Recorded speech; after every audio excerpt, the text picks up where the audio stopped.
Good morning, everyone. Welcome to another forms class. Today we've got a couple things to cover, a couple different ones. We're getting in those weird mid 22s that when we start talking about land and acreage, and then also the manufactured homes addendums. These are the ones that you don't quite use them as often, but they are important to utilize, and you guys are going to find out why when we get through this.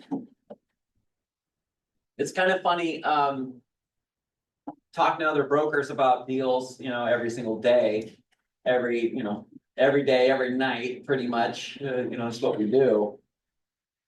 It's just funny to see the stuff that people are still doing till today, just like we had a broker even this morning, like showing me like paperwork or something, and they said this deal was an estate sale.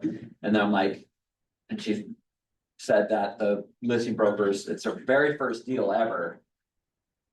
And it's like, oh, and I guess she's been carrying the other, person the whole time, almost like having to tell her, no, you can't do that. We have to do this. And she included a Form 17 on an estate sale. It's like, oh my goodness.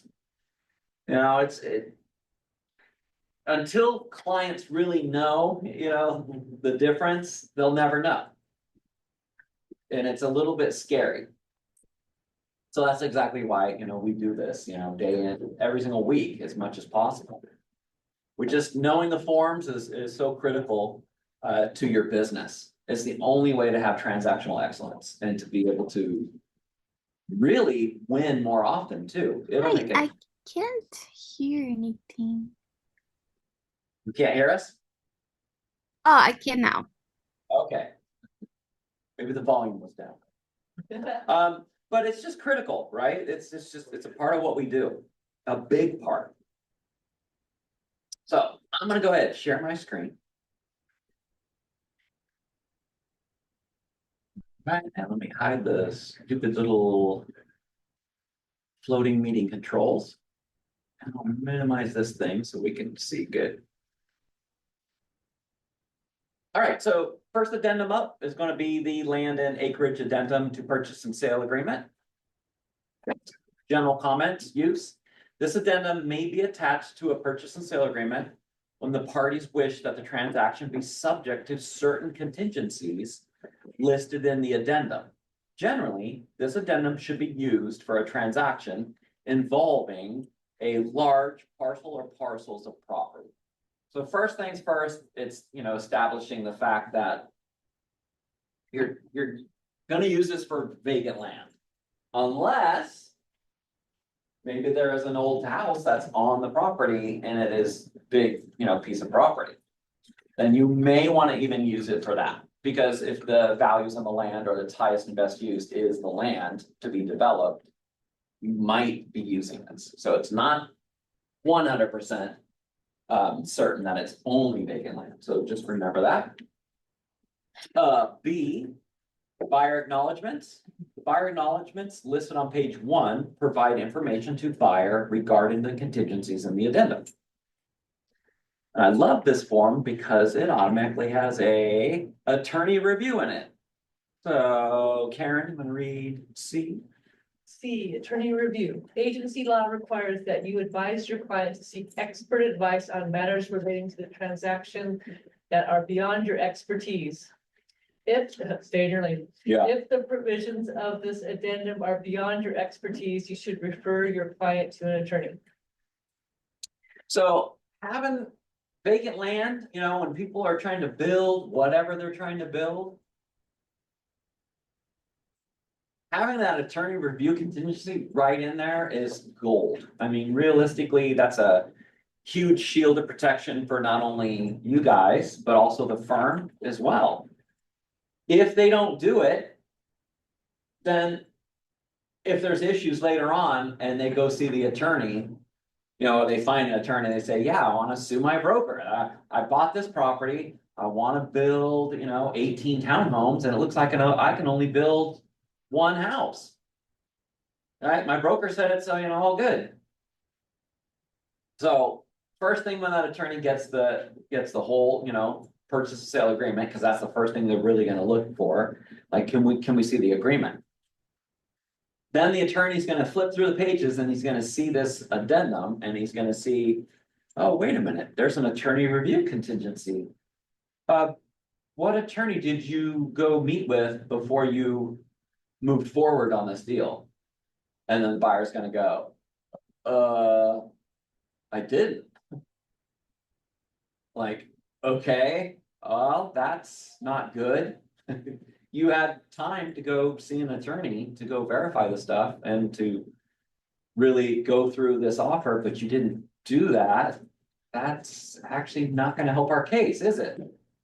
So it is one of those things that I love seeing. Anytime you guys feel like, oh, this transaction's like a little, feels a little uneasy, or you're a little worried about maybe what the buyer's trying to do, they're like, oh, I'm gonna buy this and I'm gonna put in a swimming pool in the backyard and I'm gonna put an ADU and do an Airbnb and, they're talking, I wanna park my work truck in the front yard. Like, all of these things they're saying should be a red flag, like, raising slowly on each of these items. Because who knows if they can even do this, right? Because what stops people from being able to do those things? What wouldn't allow them? Why? Why could they just do whatever they want to? Zoning, there's one. What else? City code, maybe? Mm-hmm. HOA required. Oh, there's the big one. HOA. They may not allow it. What about the good old CC&Rs? Maybe it's already been established, you can't do that?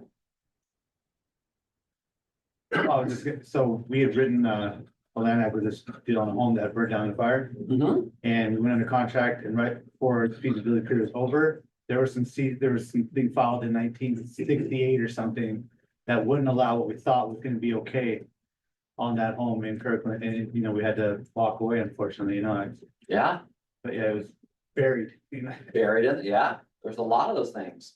Would floodplain have to do anything with that limitation? Maybe, it could be, yeah. What about sewer or septic? What about city or county? They all have their rules and stuff, right? City of Kent is different than Covington too. Yeah. So, Back when it was the power lines, apparently you can't build anything underneath of the power lines. Yeah. There was a building built there, and then they were saying if they were gonna do any improvements, they'd have to tear the building down. But it was okay to leave it where it was as a grandfather in there, but you couldn't do anything improvements to it. Which I thought was interesting. My neighbors just converted a garage that had been sitting there forever. They were on septic too originally, there was the one house that stayed. And but they converted their garage into a dadu, and I was wondering like how they did it, because the power lines are real close, right? there's a lot of rules to everything. Had a broker come to me just a couple weeks ago and they said, Eric, what can I do with this property? My buyer really wants to buy it, but I'm really confused on this thing. It looks like a manufactured home from the front, but it's like a daylight basement rambler. And it doesn't look right. So we pull it up, look at it, and it says cash only sale, no financing. And then it said unpermitted what? So then come to find out after digging into this thing further, it was a double wide that somebody remodeled and made it into a daylight rambler with an extension to livable, rentable space above the garage. All of it was connected. It was all connected. It was the funkiest thing ever. And it's in Pierce County. And I'm like, well, first things first, if the buyer wants to try to buy this, you better have an attorney review contingency. Because what happens if the county or a city just all of a sudden one day just comes and knocks on the door and they say, hi, yes, we're red tagging this property. This is unpermitted, not safe. How did you even be able to get approved for the soil, stability as far as like digging into this hillside. Now you're causing flooding to the neighbor. I mean, there's a lot of things that can happen and being, involved in that. So, yeah, like attorney review contingency is massive. I had an interesting one last year where I had a buyer that was buying this property in Fife. And the reason why they were buying it is because on the backside, there was like this huge gravel lot and this massive parking for that he could put all of his construction equipment. Uh-huh. Well, the city of Fife did aerials. And they didn't have any permits to build the structure where he could park all of his stuff under, and they put too much gravel. I guess you can only do 5,000 square feet of gravel. They did like 30,000 square feet of gravel.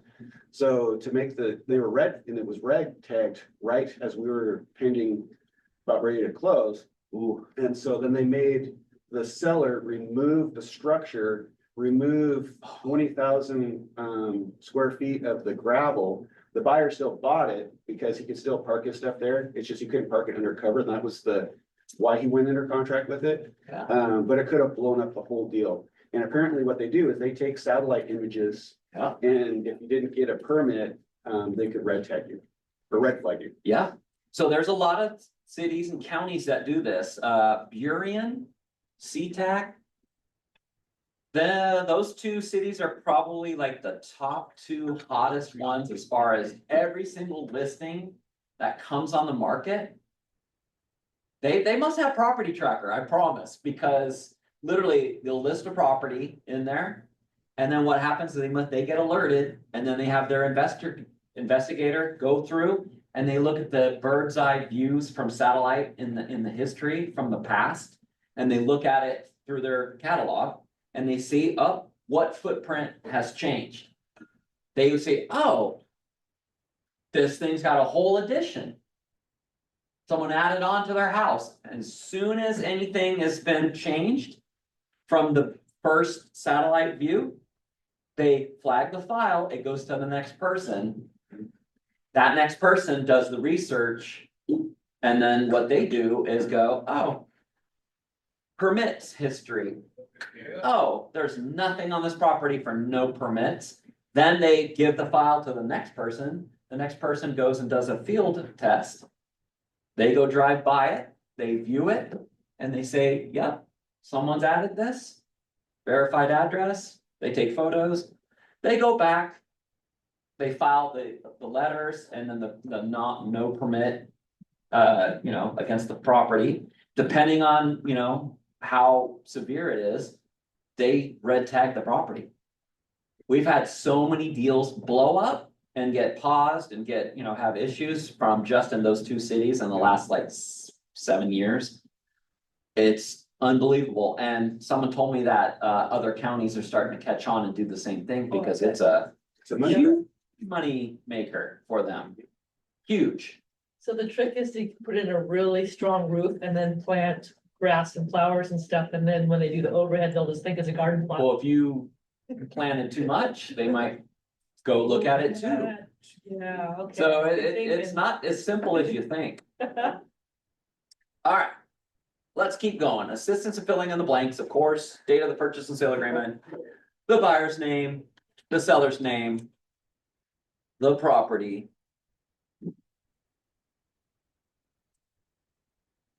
Oops. 2 point. So obviously that stays the same. And next goes into the buyer's acknowledgements, which we're gonna read through all of those. We're gonna take turns. Gentlemen. Okay, contingencies.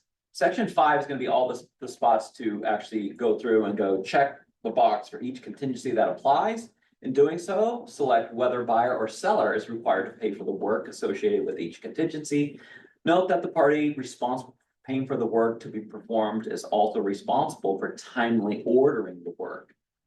So let's dive into all of the informations. Let's see. We'll go, Jason, wanna do A?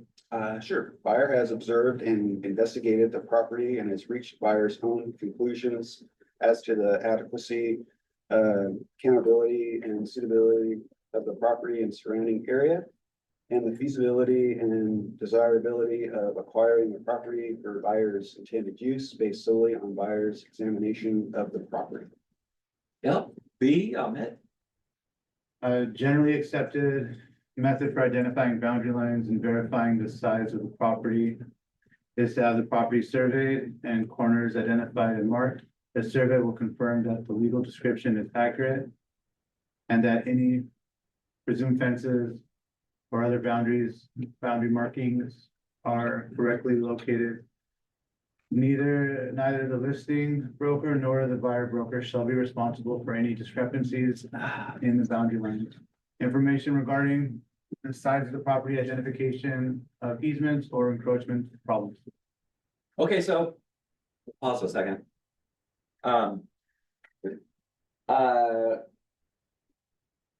Month, what's that? I'm trying to think. Oh, it was just this January. This January, I got a call from one of our brokers and they said, oh, just checking in, and he was telling me about his listing. He's finally gonna get this property listed finally, because it was a seller who was selling a lot and a house. Well, the buyer didn't want the lot. So they had the lot to sell individually. It was its own parcel, had its own road, its own access. It was totally buildable. It's in a community. And so I was like, oh, that's great. Finally gonna get on. He goes, yeah, I'm gonna go meet the seller out there. We're gonna get the corners all marked and everything. I said, what? What did you just say? He goes, yeah, oh yeah, I was gonna help him. Yeah, he wanted to go out and remark the corner so it's clear with flags. I said, no, you're not. You will never go and mark corners. None of you guys cannot do anything like that whatsoever. What would happen if you do that? Liability. Yeah, You're saying it is what it is, when you don't know what it is. It's you just, yeah. yeah, You don't know, we're not surveyors. right. Surveyors are the only ones who should be marking corners. If you have any of your sellers that say this exact same thing, I'm gonna go mark the corners, go. With the surveyor, you can't do that. As soon as you do something like that, you are warranting what's happening. If you, the broker, go there and think about this, even if you're there with them and they're doing this. Later on, the buyer says, hey, we took your corners and actually had title even pull all the satellite views. And it looks like from the way you've marked it, that's incorrect. It's like 15 feet too far in. Like there should be more property. And it looks like there's encroachments even, according to, the satellite view. Oh, well, my broker helped me mark the corners. Right? I mean, can you that's exactly what the seller's going to say. And you're gonna, like, you're there and you happen to be there and the seller, you're like, oh, what are you doing? It's like, oh, I'm just marking the corners on my property. Can you hold the tape measure, for a second? Sure, I'll help you, because brokers love to help. Yeah, I'm just holding it. Great. Okay, yeah, that looks straight. All right. Yeah, that's 65 feet. I'm gonna mark this corner. Later on, when there's issues or a lawsuit or something, that's they're gonna pull you in. They're like, oh yeah. Karen helped me. Karen helped me. She was helped me measure. In fact, she yelled out the measurement. So yeah, you're at 67 feet exactly right there. Cannot do anything like that whatsoever. When it comes to things that, I want you guys just to kind of like have your radar on to kind of identify when you think like, okay, this is the point that Eric was talking about in class, that I'm in this situation right now. And that's where you need to speak up and say something like, hey, seller, I understand you really want to make, you're pretty positive that's where the corner was, where the old stake was. But if you put that in the ground, you are guaranteeing that is the corner. And if it's not the case, it's two things that can happen to you. One, the buyer could end up walking from the deal at verification period time. Maybe he takes the verification period, he's like, hey, I verified that's not the corner. I got a hold of the survey. That's not right. I'm walking. And here maybe he was buying it way over value and he had no feasibility, but all he had was the information verification period. He could walk from that because he verified inaccurate information. And then secondly, and the most obvious one is lawsuit. You are guaranteeing this for clients. Cannot do it. Can't be involved. Another one too, where brokers get in trouble is they state, oh, hey, I'm gonna go down to the county and I'll go verify and find out for, the zoning and what we could do with it. It's okay if you guys go there, but bring the seller with you, I guess, at that point and say, seller, I'm with you. We can ask, this is where we go, but you are the only owner. You're the one that they're gonna talk to. I'm just here, to kind of like relay the info that they give to you. But even then, you gotta be careful. You gotta be really careful. People make mistakes. You might get someone at the counter who's filling in down there and someone comes up and go, here, yeah, here's a parcel number. Can you give me the zoning on this? And they go, oh yeah, it's looks like it's a L7. Oh shoot, that's not an L. That was an I. It was a smear on the print copy. That's an I7, not an L7. Now you just verified the wrong. It's just, you just don't want to be the one warranting the information. All right. We got B done. C, Cal, you want to do C? A generally accepted method of determining whether an on-site sewage disposal system may be installed on the property is to have tests performed, such as a perk, which are approved by the county for limited time periods, except as otherwise provided in the agreement. Buyer assumes the risk that the property is suitable for any needed on-site sewage disposal system and related equipment. Yeah, so septic systems, anything on land, when it comes to septic, they have to do what's called a perk test, but it's all in a timing thing. So all about whether the applications, have been submitted before. If you're doing one from the beginning, perk test is definitely something that's going to have to be done. And what that literally is if they dig a deep hole, I forgot the depth, but it's like, I don't know, 6 to 8 feet deep. It's pretty deep, definitely. They wait and they see what the water table is. Well, if it fills all the way up with water, you're not going to be able to have a septic tank. You'd have to do a mound system, which is actually just what it sounds like. It's an above ground kind of covered tank, and those are a little bit different. Will they be going over this stuff tomorrow? Like a lot of the different types during the? I hope so. Yeah, I'm sure they will be.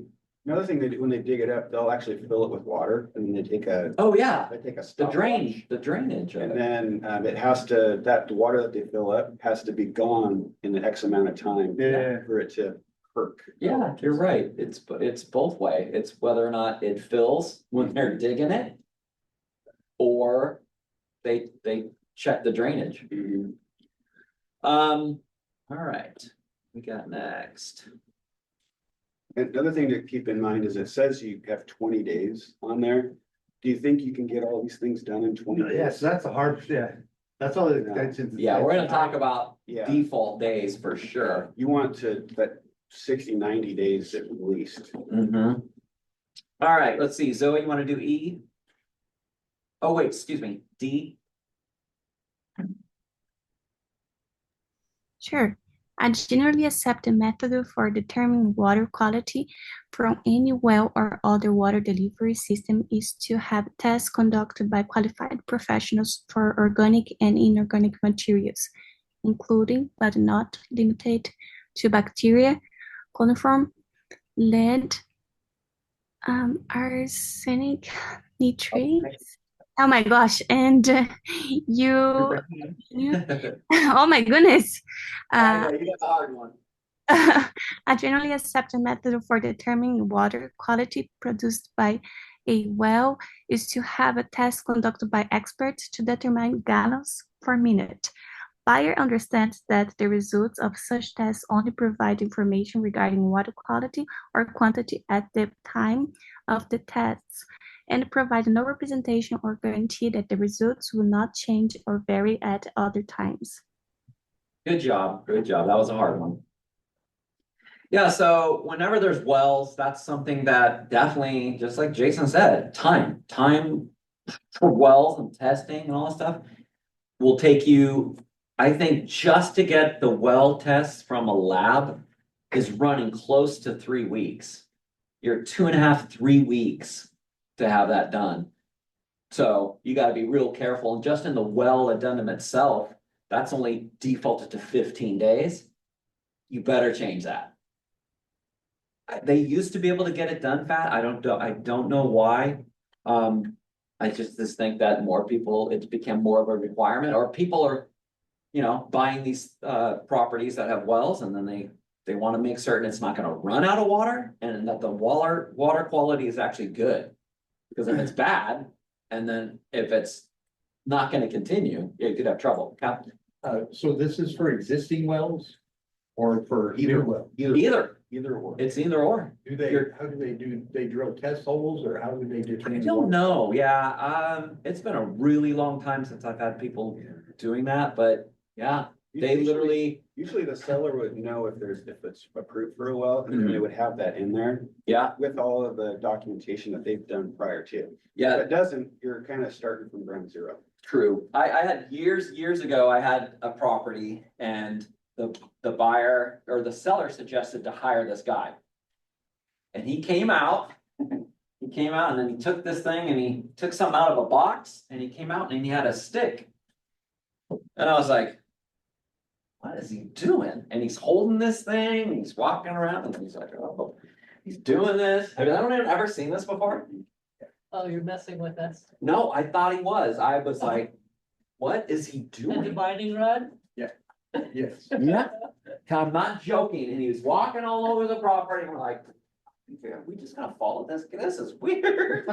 And sure enough, that's what he finds water on the property. To where they do, I was like, yeah, I haven't seen this in, I'm talking like 18 years. It's been a really long time. They show them the old Western movies. Yeah. I don't know, I mean, My dad watched a lot of Westerns because, that's what they'll watch over there. yeah, but it's a real technique and only specialists can do this. I'm like, is that a special stick? And he's like, kind of. He was really quiet too. I was That's like, where the oh, boy. dipstick maybe came from, the dipstick comes. I don't know, but that's how I've seen it, and the Well, person's how like, great, would- awesome. Pay for the drilling and get the permit and I'm done. Buy the property. He bought it, got the well drilled. So I don't know if that's still the way they do it today. Because I haven't seen a deal, personally in a long time. I have a kind of random question. Yeah. I had a client under contract in Covington and the sewer's too far, I had the perk test, did all that stuff, and we had hired out. Someone to do the land survey, through someone we used before, right? Yeah, And then we were trying to verify some things with the city of Covington. It's like they were kind of irritated that we didn't go through them for a oh, the pre-build. yeah, like basically Yeah, talk to them, it's like a go through their pre-building people. meeting. Yeah, so we finally got them to sit on a Zoom with us, right? Yeah, And he wouldn't answer any questions, he's like, this is why we encourage people to use our people to yeah, basically monopolize, you know what I mean? But it's I know, coming to- it is kind of a racket, but That's, I mean. I just think putting it- why they do this, there's two reasons that some of them, that, that they really do want you to go there, because they don't like it when people use someone wrong and they get the wrong answers, because then they're mad at the city and then they're, upset, like, That's what I oh, think. why didn't. And I didn't know that either, and I thought the same Yeah. thing at first, but they're so used to having the same people, they know exactly how the rules. Yeah. They know exactly how to get them approved and what is gonna work and what won't work, rather than someone wasting money on someone and just literally making it a money pit for them to just keep spending money for these things.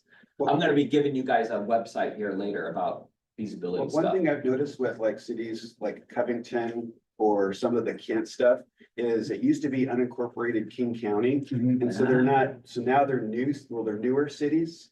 Yeah, And so sometimes you'll go to Covington and then they'll say you have to go back to the county because this was done prior to us being incorporated. You'll go to county and they're like, we don't serve this area anymore. You gotta go back. So sometimes you're in kind of this weird no man's land. And so you gotta try to figure out where to go. yeah. Okay, so.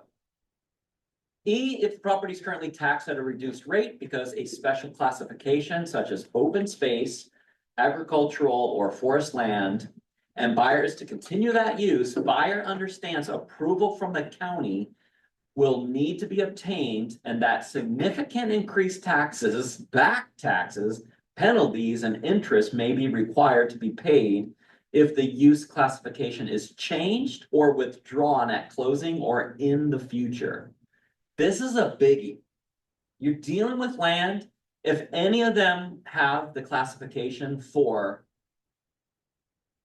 these 3 items, you know that you will have to do a continuance filing or the buyer's gonna get hit when they close on that deal with back taxes, and I think it's 9 years back.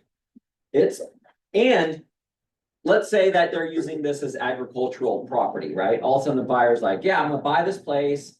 I'm gonna rip out this old cornfield here. I'm gonna tear that out and I'm gonna build like a huge garage shop. This is perfect, right? I'll have its own road access and everything. This is perfect. Okay, it's been used as a farm, agricultural, and he's gonna tear it out and change its use. Well, there's discounted taxes for them to use it as agricultural property. You don't file that continued use, that buyer's gonna get hit with 9 years of back taxes of what that change to the property is. So they literally will calculate all of the taxes back 9 years as if it was the, of what its use is going to be at that time. So you're literally gonna have to pay all of those old tax, and it's the difference. So I'm just throwing out a number here. Let's say each year the taxes were $500. Right? Because of it on farm. But now, because he's gotta pay 9 years back, it's gonna be $2,000. So that's 18 grand he's gotta pay at after he closes. So all of a sudden, he's gonna get a bill in the mail that says, oh yeah, you changed its use, here's the new $18,000 bill you just got. And they're going, what the hell, 18 grand, that's like a quarter of the money for my whole shop. I can't afford that, I can't build my shop. I'm suing. So whenever you see land use, and sometimes listing brokers, they list these properties, they don't even look it up, and they're just like, I don't know what it is here, I'm listing land. Don't know, don't know, don't know, don't know. They barely fill in the input sheets. So buyers gotta find out during their feasibility study and find out. Because as soon as they close, it's gonna be this. So this is one of the reasons why a lot of people will use the land and acreage addendum is for this one, and we'll look at that one in a second. So let me ask a question. So further like what you were saying too earlier, about 60, 90 days, residential. Or even like for a developer, right? We'd always do like 14-day and try to get the extension if need be. Are you talking about for the feasibility? For a feasibility period. Boy, that's short. You wanna go like 90 days. So are you talking about for bigger lots? Are you talking, so Really, anything you wanna build on, cause you don't really know. Your 30 to 90 is about your normal range for a feasibility study. so the team that that I came from, we Yeah. always write it out with a 14-day feasibility initially to release earnest money with the potential of extension, 2 extensions up to 30 days each. Yeah. I think that's tight. Cause you're not getting, Yeah, they would you're get, gonna. Well, they're trying to, you're trying to I know win. what They're Amit's trying to saying. They're trying to win. uh-huh. So they're looking, they're doing a short up front, but then they'll do. But then the seller's gonna be like, you can't get your feasibility done in 14 days. But then they'll try to close within the 11 months, if we're being more aggressive, up to 18 months, Yeah. depending on. So like, there's always, yeah, I'm just wondering, If I was a listing broker, if I was 14 just days, off market I'd- stuff, like, Yeah. like, I'd be wanting to see at least 60 or 90. And then, because you know that that's actually real. It protects us, I mean, as a listing broker, seeing that protects the seller more. So you really, I mean, that's part of it as a listing broker, is like, okay, hey seller, we got an offer. It looks like the feasibility study's 14 days. Yeah, they got an automatic extension kind of thing in here. I mean, It's our only it's offer. our only, yeah, I mean, we could ask that they have a longer one to help protect you better. We could counter this, so it just depends. It really depends. Burnt down house to the ground, maybe. Yeah, because a lot of times you'll see, it'll be like a land and it'll have like old, manufactured home on it. Mhm. Where it has its own septic system, it's hooked up to water, it has its power, you know, everything's there. And you know that, it perked because it has an existing septic tank on there, 14 days. Maybe, because you know the survey is probably cool, it's 5 acre parcel. Probably go to the county, see what you can put for square footage and if it could match up with the existing septic tank. Cool. But like something that you're gonna maybe want to build like a apartment complex on or something, you're gonna. Well, for sure, it's on bigger, You're bigger, gonna like, need more time, that part I understand. yeah. Okay, let's continue. Let's see. Managender, you wanna read the next one? F? Yeah, a generally accepted method for determining the value of timber growing on the property is to have a qualified forester or forest products expert cruise the property and give a written valuation. Yeah, so some of these properties, could be listed in as, forest land. Also, maybe it's not designated as anything at all, you know, special at all. For the protecting taxes, but if there's timber on the property, there's money there. Yeah, sometimes they'll say in the listing, the value's in the timber. Yeah. Yeah, we saw one. I guess it's been a few years now. It was like Black Diamond, I want to say, and it was on a huge hill. Oh, yeah, Sugarloaf, Yeah, that's Yeah. it. like last year. Or a year and a half ago, there was like 30 some odd acres and it was values in the That's it. timber. Yeah, so like you might see these listings once in a great while, but there could be a lot of money just in timbers. Those of you that list properties and you are gonna have a seller that's like, yeah, I've got all this timber, it's worth quite a bit. Be very, very leery of owner contracts. For those ones. Yep. There's been some horror stories of people doing these deals and all of a sudden. They start making these payments like for a few months and then all of a sudden no more payments come in and they're like, what the hell's going on? Call, the phone's disconnected, there's no, but all of a sudden they go and it's like the whole place has been cut down, gone. They're like, where the heck are they? I'll just foreclose on me, I don't care, Value's going. value's gone. Oh, Yeah, there's been some horror stories of cases in the state, stuff like that. So when you get people trying to like do an owner contracting, that's where for sure 22 RA attorney review contingency. I would send emails to the seller, not a good idea, you know, the owner contracts, a little bit scary, getting paid, being done is probably the only way that would better protect you. I do not like seeing those, so. do the random conversations bother you at all? No. So, That's what forms class is about. We tell stories in here. It's not just reading the form. It's like learning is like the stories of on the stuff note that of what you happen. were saying, so my father purchased a condo for a friend. Mhm. And so she's missed payments like off and on forever, you know what I mean? We were trying to help her out. And now she's been delinquent, you know, for the past like about to be 3 months, right? I've sent her a few emails, reaching out. Yep.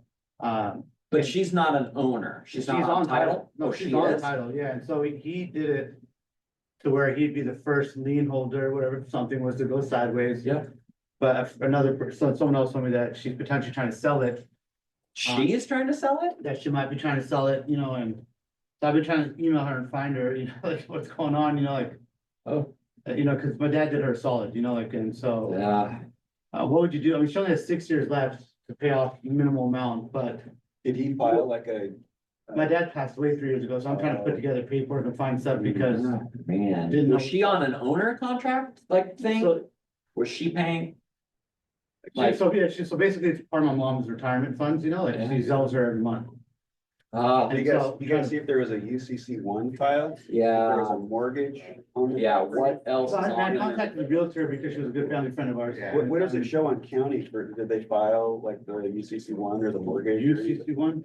It's it's a debt, it's like an agreement. That no agreement. note. And it's all that, if it's not filed at the county, who knows? Yeah, sometimes people did these agreements and themselves on a on napkin. paper. Yeah, I If know. it's not, because it's first in line at the, for. Full title on it. Go Yeah, get I had title. the Rio thing pulled because she got it, yeah, so. Yeah. All right, let's continue, guys.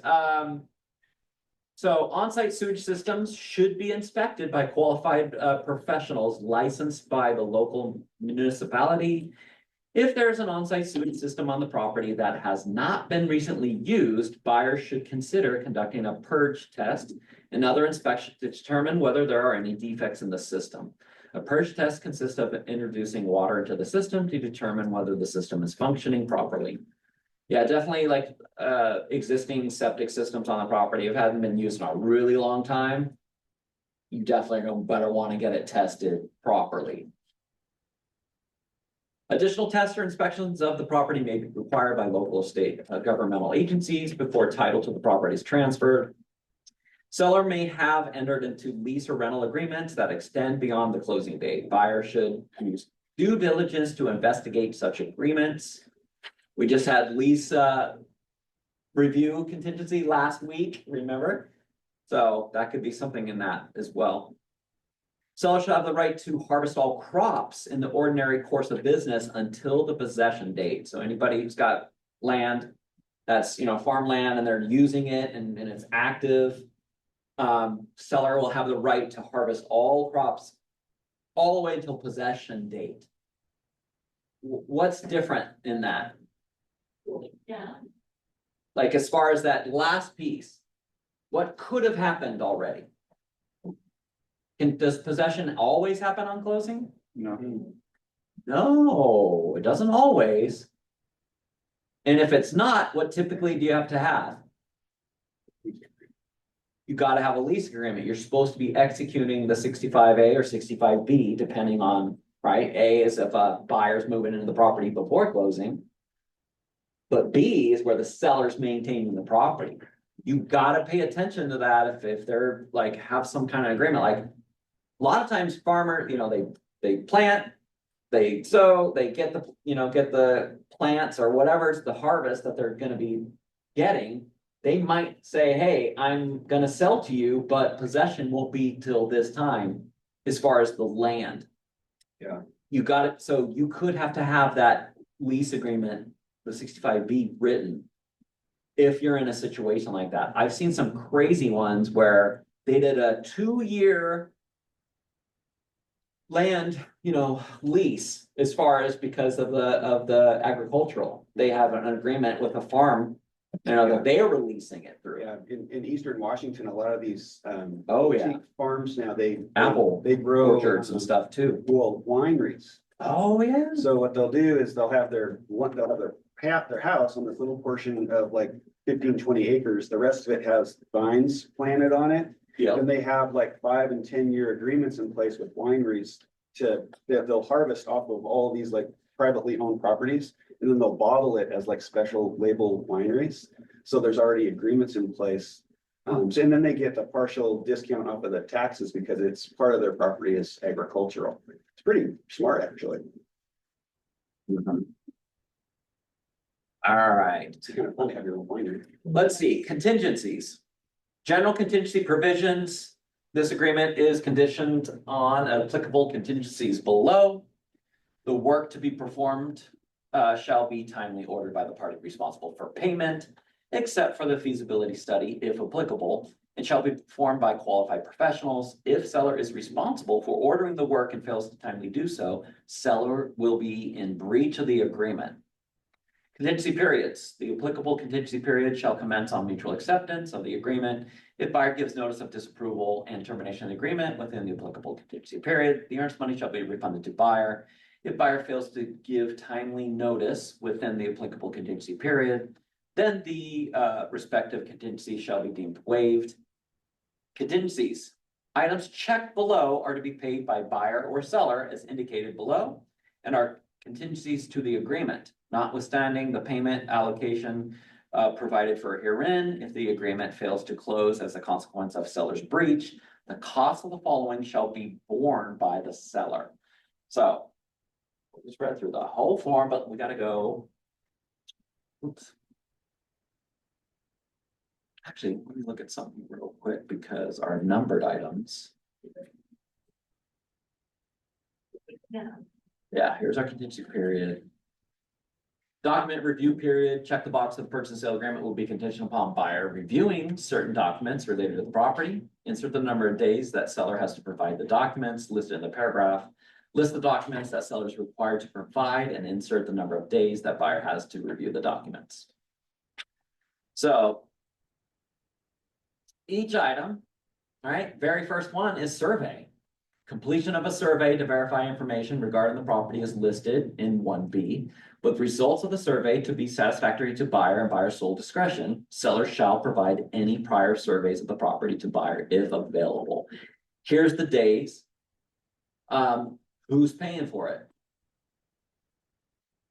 If you get a seller that's gonna pay for it, cool.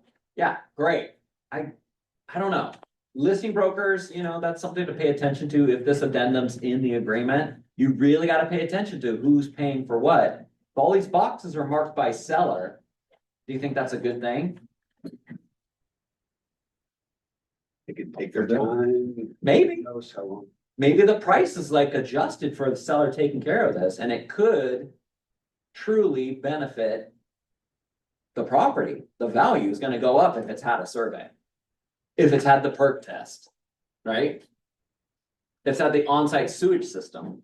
Another thing is if you're a listing broker and you're having the buyer pay for this stuff, you want to work in here that you get all those, You get a copy. you get copy of those and you get those if the transaction goes south. Yeah, Now you own them. yeah, that's a huge one. Like being able to actually get the studies, if possible. It's gonna If you do greatly get the studies, then benefit. you have to update your disclosures according to the studies and right? Yeah. Just like any other deal, Yeah. if a deal dies and you find information. Now, verbal, yeah, it doesn't perk, so we want 100 grand off the property. What do you do with that?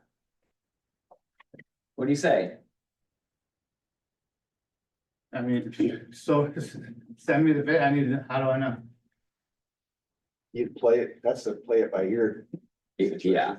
You guys will be in this situation where the other side's gonna be doing, they're gonna tie it up, maybe they'll tie it up at list price, and they're like, yep. We did our feasibility study, we'll move forward, but we need the price to go down. $250,000, and you're like, we had a $500,000 purchase price, you want half off? Why? Oh, it does this, it won't do that, whatever. Okay. Give me the proof. Give us the proof of this. You really want to make sure you're protecting the client because a lot of times you're going to get these people who tie these places up and they're literally just like, oh, I bet you we'll get a price reduction later. We'll just get it. So good idea to ask for it. It's great if you have it in, written in that in the event buyer does perform these items. I probably put it in a Form 34, added in the 22D, page 2 other, the little mini Form 34, and just put, for clarification purposes, in the event buyer performs feasibility study inspections on the property, on the subject property, all reports and details will be published and provided to seller. I mean, we could write something like that to make certain that if they do something, then at least you're gonna get a copy in writing, right? Because then if they say, yeah, I thought we could build 27 houses, but now we can only build 7. That's a big difference in price. Here's the proof. We just found out there's, wetlands or unstable soil to the back of the property. We can't build anything within 500 feet from that ledge, you thought we could build 50 feet, but nope. So stuff like that will happen. But And you when do want When documentation. you're selling like houses, you really don't like to get a lot of the inspections. Yeah, usually things like not. that. You don't want any of that, Opposite. but with this, you want as much information that if the buyer's gonna pay for it, you Mhm. represent the seller, you want all those reports. Yeah. It helps you. If checked, or if this box is checked, seller shall deliver to buyer a copy of the following documents within 20 days mutual. If you know there's certain documents, then you can actually have a document review period just from items if a seller has. So do stuff like that as well. And of course, additional inspections, if the box is checked and a qualified professional performing any inspection of the property recommends further evaluation of the property, buyer shall have an additional 10 days to obtain the additional inspection at buyer's at buyer's option and expense. On or before the end of the applicable contingency period, buyer shall provide a copy of the qualified professional's recommendation and notice that buyer will seek additional inspections. If buyer gives timely notice of the additional inspection, the applicable contingency period shall be replaced by the additional period specified above. The time for conducting the additional inspections shall commence on the day after buyer gives notice under this paragraph and shall be determined as set forth in the computation of time paragraph of the agreement. So that does have a very, very similar to the old school Form 35 inspections, additional inspections language, right? It's using pretty much the same old school version where you would supply the copy of the recommendation. Home inspections, you don't have to do that unless the seller's requested it in writing. So something to pay attention to, that if you do have additional inspections. On land, it's 10 days additional. And home inspections, it's how many additional by default? Uh, How many additional days? Is it 3 or 5? It's 3 or 5, which one? Ah. Additional inspections default. Form 35. 5. 5. You all right? All right. So obviously it's twice as long as additional inspection. But when that comes into play, you'll have to do that. Here's that section for the tax designation. Again, this is why it's really important to include this form if there is a classification of the property is under open space, farm, and agricultural and timber. If it's under any one of those, either A, it's removing and who's gonna pay. Sometimes you can choose to split the difference. Remember, I gave you the example about that 18 grand of the tax liability that the buyer's gonna assume once he converts or he does not file the continuance. It's gonna change to the newest zoning classification, or not the zoning, the tax. Would title and escrow do that for you, or how Yeah, I was does? wondering They'll that. assist with it. Yeah. Yep, they'll assist with it, but you gotta make sure it happens. Yeah. As soon as you know that the property has, any of those 3 on it designations, you've got to file the continuance or figure out who is going to pay that difference, because they have to, as soon as they close, that bill's gonna come. And then if no box is checked at all, seller would have to pay for it. And then, of course, C, the notice of classification continuance. In order to retain this classification, buyer shall execute a notice of classification continuance at or before the time of closing. Seller and buyer shall timely complete all the documents necessary to continue the classification. The notice of classification continuance shall be attached to the real estate excise tax affidavit right? That's what escrow is gonna put together. Buyer acknowledges that if buyer fails to execute a notice of classification continuance, the county assessor must reassess the property's taxable value and retroactively impose additional taxes, applicable interest and penalties, which buyer shall pay. So it's kind of, it's already in there. Let me give you guys.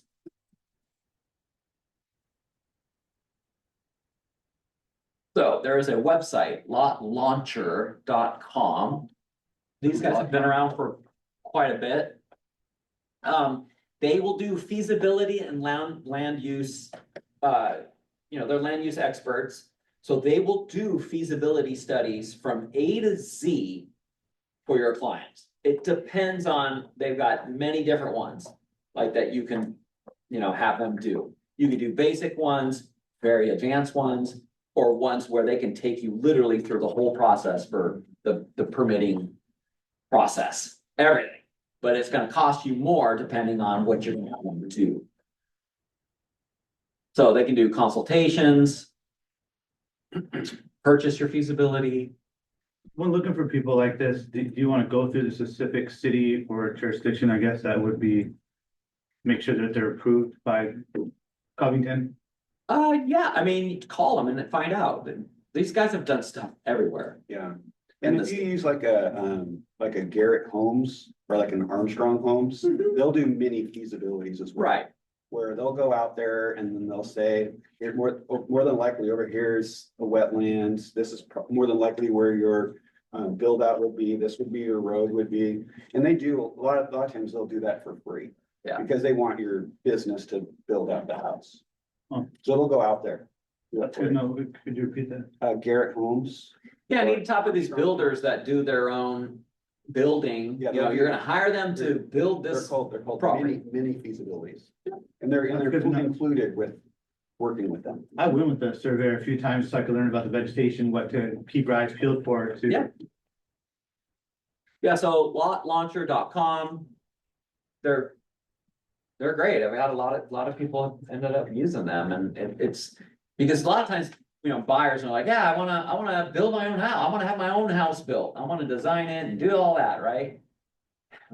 First of all, are you married? Are you happily married?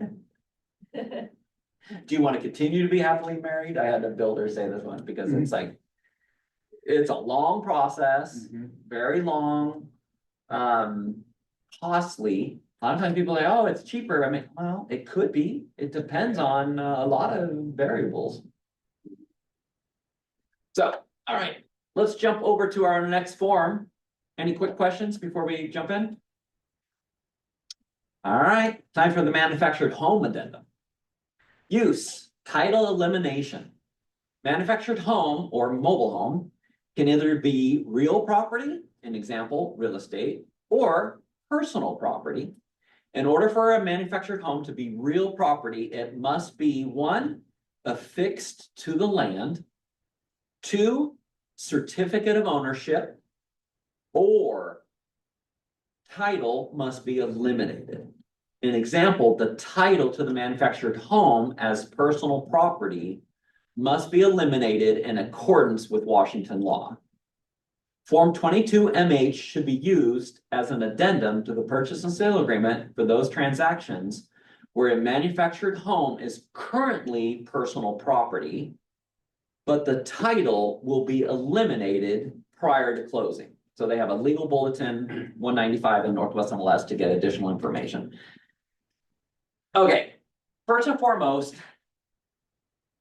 pop quiz for you guys. Can a manufactured home in a park, don't answer this, have a title eliminated? the park owner. Not if you're, not the owner of the property, right? I thought so, the park owner. Yeah, if you're renting the space, you're leaving the space. It's a little bit of a trick question. So, personal property, right? That's what a manufactured home is, if it is still has a title. And when you say title, every real estate broker thinks of what? Title and escrow, title. No. It's actually a car title. It's your title like in your car, in your Like glove floating box homes right and now. condos, right? Like, and so the docs are Yeah. by the, co-ops, you know, Co-ops, and, yeah, yeah. like it's such a racket, it's crazy. Oh, no, they pay a lot of money. So you cannot do a title elimination in a park unless perhaps the owner of the property is the one turning the personal property into real property, and that's doing a title elimination. It must be permanently affixed to the property. That means they're gonna take the actual foundation, and the foundation system is actually really tying it to the property, connecting it. If it's floating, right, on wheels, I mean, still, it's on wheels still sometimes. Leased land, you're never gonna be able to do title elimination. For instance, the manager's office Yeah, may be maybe. turned to. Maybe, yeah, it just, depends on what it is. So, it was a little trick question, but anytime you're in a park, more than likely, you're never gonna use this addendum, because they can't. Well, actually, we'll see about this, because there is a couple other things in this. So use, personal property, Form 22 MH may also be used as an addendum, I'm thinking, to the purchase and sale agreement where the manufactured home will be transferred as personal property pursuant to Washington Administrative Code Section 308-56A 525. So assistance in filling in the blanks. Date of the purchase and sale agreement, buyer's name, seller's name, property, manufacturer. So number 5 is putting in who is the manufacturer of the manufactured home. VIN number is literally a VIN number, right? Like cars have VIN numbers. Year built is all on this space. There are HUD tags on all these properties. Anything that's had the HUD tag painted over or pulled off, because some people are like, oh, this is ugly. No house has, tags on it. So they drill these things, remove them. You're not supposed to do that at all. It's kind of like the tags on your mattress. By law, don't remove them. Same weird thing. They're supposed to be kept on.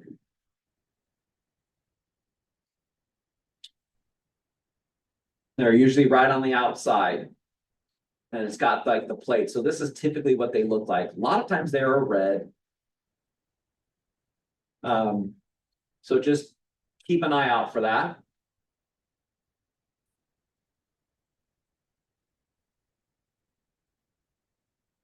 Okay, title elimination. Let's see, we'll start over. Karen, you want 8? 8, title elimination. Check the box and insert the number of days in which seller has to eliminate title. This provision relates to the fact that the manufactured home is currently personal property, but the parties agree it will become real property. The title will be eliminated before closing.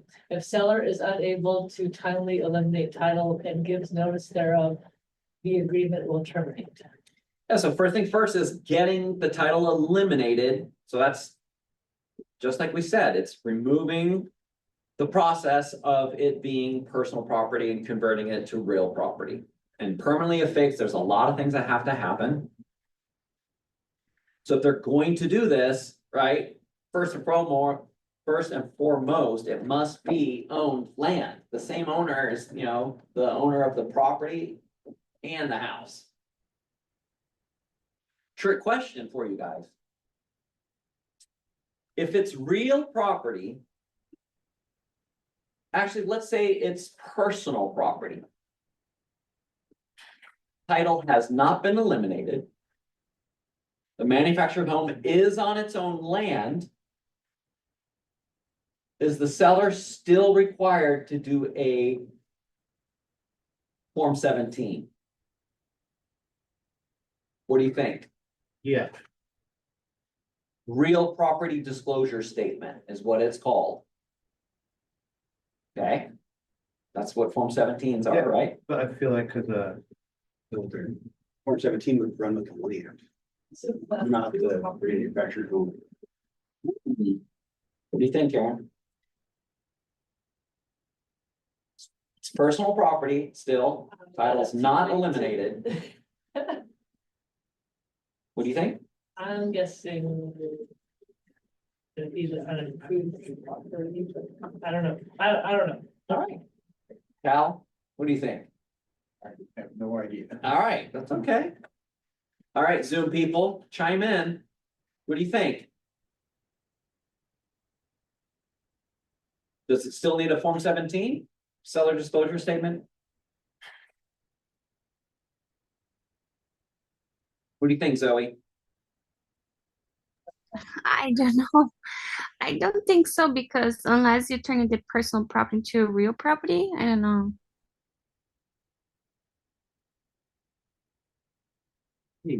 Seller disclosure statement, improved property. All right. All right, I'll give you guys the answer. I think you squirmed enough. It's still required, unless they're exempt under the same exemptions as any other property. It's still required, even if it is personal property still. And the reason being is there's land, one, and secondly, did they improve the land by bringing a home on it? The value? Because it's improved and unimproved. This is how I was always taught this. Oh yeah, it's been improved. It's a home. Right? And you would probably see this one listed, it'd be double listed, it'd be listed as Vacant land, land. and then it'd also be listed as. Maybe. Yeah, that'd be a good, definitely a good thing to do. If there's enough land. And it's a manufactured home and it's personal property still, or even if it's not, or maybe it is real property. Then either way, I think that that's a good, option, because if you want to double list that, pay the $50 fee. Use the double listing, form, send it to Northwest MLS, and they will create a new double listing for it. Definitely, you're doubling your odds of finding a buyer. All right, let's continue. Next is the no title elimination. The certificate of ownership, title to the manufactured home on the property, will not be eliminated prior to closing. The manufactured home shall be transferred as personal property pursuant to Washington Administrative Code, Section 30856A 525. So if it's in a park, you're obviously always going to be marking this, or maybe it's the situation where it is personal property still. The value's in the land, and you're actually gonna buy the place because you're gonna tear off the old manufactured home anyway. So you don't want the seller to do a title elimination process if that's what you're gonna do anyway. So you would go ahead and mark the no title elimination. I've also seen where it's like the manufactured home can stay on the property or seller will remove it at closing. Oh, yeah, I've seen those too. All right, number 10 is the LNI inspection. Manufactured homes are subject to regulation by the Washington State Department of Labor and Industries, LNI. Form 22MH provides buyer with a contingency to inspect the home for the purposes of compliance with LNI regulations. Insert the number of days that buyer has to conduct this inspection. All right. Note, Form 22MH is not a substitute for the inspection addendum. Form 35 is, right? That's what you use. It provides an additional contingency though. So LNI inspections are very critical. Lenders may actually require this if you're getting lending. They may not be able to lend without this. Let's see, Jason, you want to read 3? Sure. Buyer is advised that manufactured homes, including manufactured homes with title eliminated, are subject to regulations by the Washington State Department of Labor and Industries. LNI imposes special regulations on manufactured homes, including regulations pertaining to the permitting and inspection of alterations to manufactured homes. Accordingly, in addition to any inspection rights buyers may have pursuant to this agreement, including the inspection addendum, buyer shall have X amount of days, 20 days if not filled in, for mutual acceptance to inspect the manufactured home on the property for the purposes of compliance with L&I regulations. On or before the end of this inspection period, buyer may give notice of an L&I compliance deficiency on buyer's notice. Seller shall give X amount of days, 15 days, not filled in, to give notice that seller has remedied the deficiencies, or this agreement shall terminate and the earnest money shall be refunded to buyer. Okay, so. When it comes to L&I doing their inspections, I will tell you the three probably biggest bugaboos that will come about is items attached to the manufactured home. You are not supposed to be breaking the barrier of that siding membrane at all. Piercing the seal. Piercing the seal. If you connect a deck, stairs, awnings, porches, anything you connect to that property, it's gonna get flagged. So that's something to first look for. And this is regardless if it's in a park or if it's on its own land, or if it's title eliminated or title eliminated. When you walk up and you look at the home, and if it's a manufactured home, and you see there's a covered front deck, right? First thing you need to look at is it floating? Meaning, is it actually just right up abutted against it and not connected? You gotta check that, because as soon as you see it's like mounted to the home, it's gonna get called out. It's gonna get called out. Every single time. There's a guy, there's an inspector. If you're in Pierce County, you're gonna get this one guy, his name's Merrill. Oh, Roger Merrill. Oh my goodness, this guy he's been working out of the county, I don't know for how many years, decades. But he literally, you'll get him. He'll come out and he's like, yep, this has got to be taken off. You're gonna get him. And he's a long talker. You're gonna be there for hours. Question. Do they say you need to separate and seal? Yeah. Or is it- You gotta remove it and then seal it up, make sure remove the screws and, Those homes are not really meant to have things connected to them anyway. The construction method is smaller material. And you're probably going to, damage the home. So Meridian, Lake Meridian has a 55+ community Mhm. mobile home, Yeah, and all of them have porches and stuff attached, awning attached, and actually, so a lady I know, very close to her neighbor who was a contractor, we're a builder, yeah. added an addition because he had been there for so long. And they had it listed, I don't know, it was just funny to see, I asked if I could walk through it, because I was just curious to see. Now, is it in a park? Yeah, Okay, so it's in a park. There's still codes, as far as the county will say, yeah, you gotta have permits to do this, but if it's a manufactured home, you can't add on. No additions should be done to them at all. They're never meant to be cut open and changed up. I remember I went to a listing appointment years ago. This is like way back in 2005, 2004-ish, somewhere in there.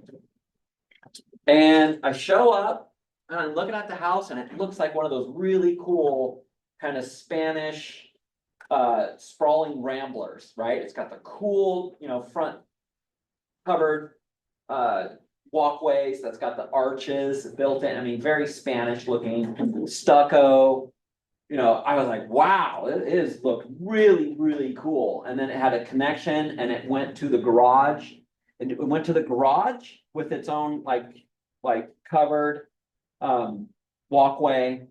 And then it had stairs that went up and connected to the garage too. And they had like a loft up above. So I was like, wow, man, it looked fantastic. Go inside the house and the couple, husband was a builder, a retired builder, and he's like, yeah, I redid the whole house myself. I was like, and just inside looked totally unique. And I was like, wow, this is really a cool house. I've never seen I've never seen a house like this, it's, even the inside, the layout was just different. So I'm like, yeah, so you did all of this, huh? Wow, he's like, yeah, I did all of this, I built this it's been about 12 years ago now, I think, he goes, you would never know it. But this home originally was a double wide. This is a double wide. And I'm like, Uh-oh. wait a minute, what? What do you? So as soon as he said that, I was like, oh no. I'm like, okay, here comes the P word I gotta say in front of him. Did you get permits? Were permits? And he's like, no, we didn't do any permits. I'm like, okay, well, this is the moment in time where I'm pretty much telling you that if we list this, there's two things that could happen. One and first and foremost, I would not try to sell this with a loan at all. This would have to be a cash deal. And secondly, we would have to require an attorney review contingency. And they're looking at me like, why? I mean, I did a great job. I'm like, yeah, you did a fantastic job. This house is amazing. But unfortunately, the other problem, as soon as the county sees this goes, for sale, or if at any moment in the future, the buyer buys this place and they come and knock on that door and say, you got to tear this down. It's non-permitted. They're going to sue you. Try get insurance. Yeah, try to get insurance. Yeah, that too. You do owner financing or something like that? Whatever you do, owner financing, cash deal, All those. right? All those things, whatever you do, it could end up biting you in the future. And it's like, as soon as you're involved in a deal, I ended up not taking a listing because they were upset. Cause I was like, I'm sorry, you made the decision to do this. This is what the situation you're gonna be in. Contractor should know about the Yeah, permits. they should absolutely know. Being a builder, you should absolutely know this. It was really sad because I was like, I love that. I was like, wow, this is gonna be a really cool listing. But totally unpermitted. It was a manufactured home. He converted. He said literally, he took the insides and connected the little, what is it, like 1x1s or 2x2s? The little block, yeah, the little teeny pieces of wood. He literally nailed those into like 2x4s. It did 2x4s connected to it in the wall and expanded it out. It's like, you can't do that. Engineering marvel. Yeah, engineering marvel. Like, how do you know the load bearing, like wall, how's it gonna handle that? The roof. Cause he changed the roof, everything. Just use the guts of it, basically. I don't know. So you guys are gonna see these types of situations, but L&I has gotta be involved. It's a manufactured home, especially if you're gonna be financing. If there's cash deal, you don't need, you might wanna have it if a buyer's buying it to make sure it's okay, but if there's anything connected at all, decks, awnings, I saw one, I had one years ago in Graham, probably in the past 5-6 years. It was an estate sale. And that's what their dad did. They just connected this huge awning, nice covered patio with skylights in it and everything, and an awesome fire pit with a pizza oven built in. It was sweet. But you can't, it's connected. It was all of the boards were connected into the home. You just can't. L&I, of course, the buyer was getting financing, and I told them, I'm like, well, if we go financing route, just know that they're probably gonna ask that this be cut and removed. And that's what they had to do. And then even in the last minutes of the transaction, L&I said, yeah, we're not gonna approve this until we come back and see it's been removed. The family's like, we can't do it.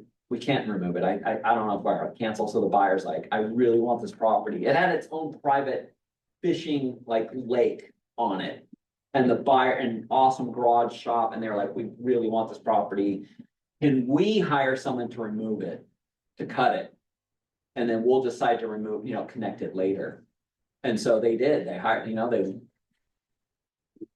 seller said, we'll allow it. And so they did it and they approved it. He closed on it. So You just never know on that one. All right, conflicts between addendum and agreement. To the extent of any conflicts or inconsistencies between the agreement and this addendum, the terms of this addendum shall control. So there's the section to where it supersedes any other conflicting language from just our normal agreements. So it being a manufactured home, right, at all, regardless, personal property or real property, you should include it. I don't know, even if it's a cash deal, let the buyer decide. If they don't wanna have the LNI inspections or have that, or to worry about the title elimination or the, or it being personal property. Doesn't matter. All right, guys, last questions, anything? Good stuff. Hey, Eric, Yeah, Zoe? I have a quick question. In the buyer's perspective, if my buyer wants to buy a manufactured home, I need to find out if it's a personal property or a real property. Where exactly do I find that information? Listing that's gonna state whether or not it's been title eliminated or not. But realistically, you need to see title report. Okay. Yep, and then sometimes even in the county, if you look at the actual listing, it will actually state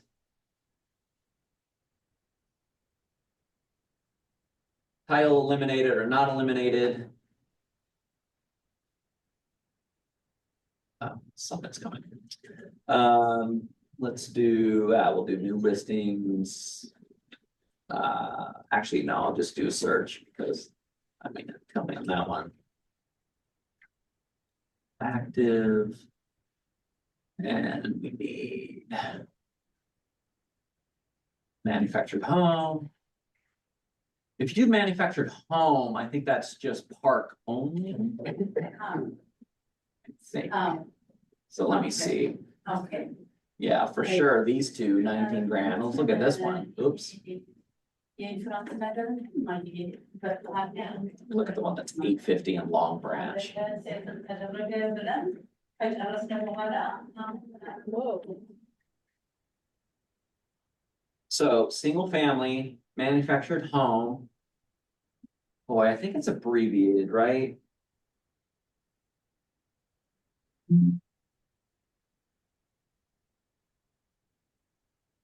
If you click, I think it's abbreviated, so I don't remember what the abbreviation is, but let's see if we can find it real quick.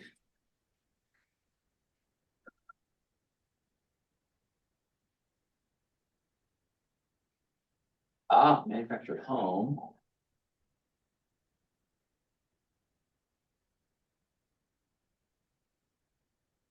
LNI inspection. Park approved. Yeah, realistically, should be listing this as real property first. But if you click on the tax ID on the hyperlink, you should be able to pull up and look to see what Realist has it as.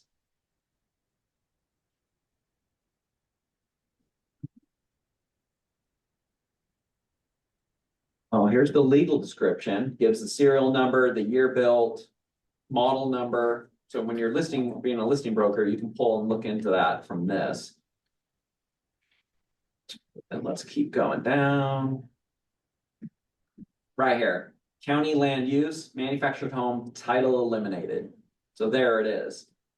So this might be a double listing. They might have double listed it from manufactured home and just single family, just to get, more people to look at it.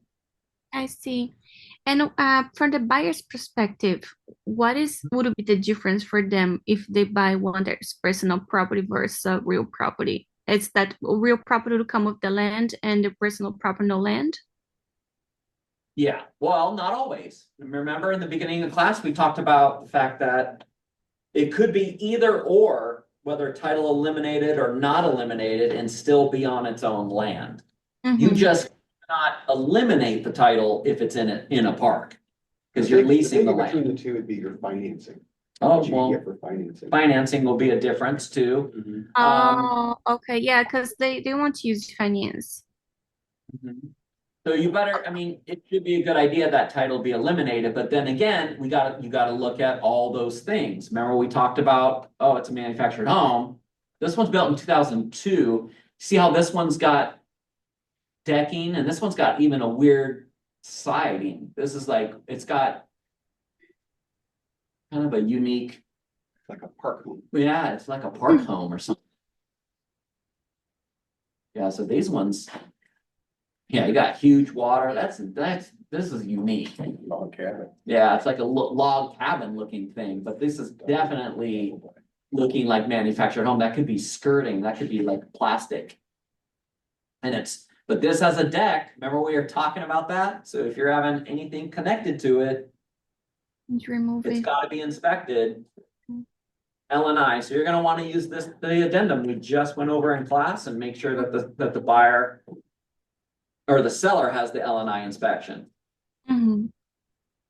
If it's a title eliminated, you can get like a bunch of different financing. You can have like FHA financing. Yeah, If it's not title eliminated, you'd have to get special, manufactured home on land loans.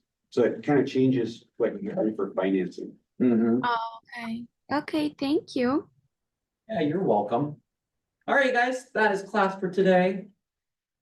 Thank you so much for making it, and we'll see you on the next one. Thank you for hosting, man.